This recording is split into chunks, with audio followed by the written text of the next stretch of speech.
জানাই আমাদের যে শ্রমজীবী ভাই বোনেরা আমাদের মধ্যে এসছেন।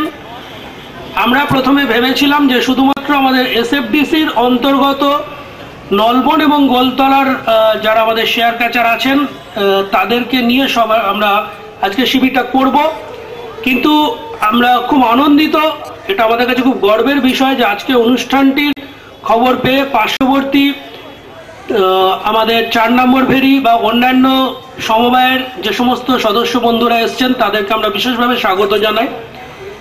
আমরা স্বাগত জানাই আমাদের প্রেস এবং মিডিয়ার সমস্ত বন্ধুদেরকে। আমরা স্বাগত জানাই সমস্ত সংগঠনের সমস্ত প্রতিনিধিদের যারা আমাদের পাশে এসে দাঁড়িয়েছেন, এবং তাদের এই দাঁড়ানোটাই আমাদের সবচেয়ে বড় শক্তি, যেটার উপর নির্ভর করে আমরা এই ধরনের সামাজিক কর্মসূচিতে এগিয়ে যেতে পারব।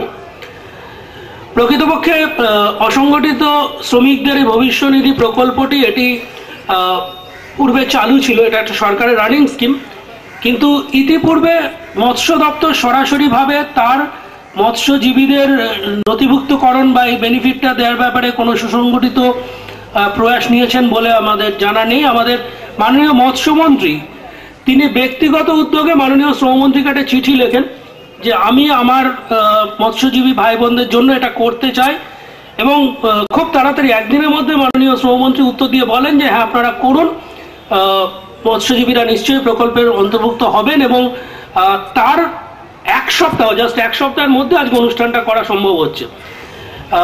সরকারের 2 মন্ত্রীর ঐকান্তিক চেষ্টায় যে প্রয়াসটা সফল হলো, আমরা যারা সরকারের ভাগীদার বিভিন্নভাবে আমাদের একান্ত কর্তব্য সেটাকে এগিয়ে নিয়ে যাওয়া।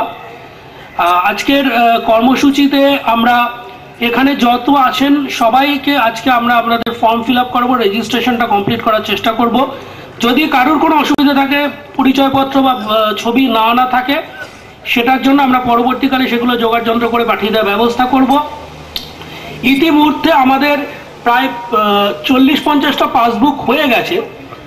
আমি সরকার সাহেবকে ধন্যবাদ দেবো, উনি 3 দিনের মধ্যে পাসবুকগুলো করতে পেরেছেন। সেগুলো মাননীয় মন্ত্রী মহোদয় এবং প্রধান সচিব মহোদয় আমাদের যারা উপস্থিত আছেন তাদের হাতে হ্যান্ডওভার করবেন। পরিশেষে আমি এটাই বলবো যে আমাদের এসএফডিসি এর পরেও আমাদের পশ্চিমবঙ্গে বিভিন্ন জায়গায় যে প্রকল্পগুলো আছে জেলাতে, সেখানে যে কজন কর্মচারী আমাদের অসংগঠিত শ্রমিক কর্মচারী আছেন তাদের জন্য এটা আমরা করব, এবং আমি আশা রাখবো যে আমাদের মৎস্য দপ্তরের অন্যান্য যে উইংগুলো আছে সেখানে এই জিনিসটা হবে। এবং লেবার ডিপার্টমেন্টকে আমি বলবো যে এই কাজটা মৎস্য দপ্তরের সাথে তাদের আজকে যে কাজের মেলবন্ধন ঘটলো সেটা আগামী দিনেও চলবে। সবাইকে আবার স্বাগত জানাই, ধন্যবাদ জানাই, নমস্কার জানাই। আশা করি যে আপনাদের সহায়তায় মৎস্য দপ্তরের কার্যাবলী ভবিষ্যতে এগিয়ে যাবে। নমস্কার।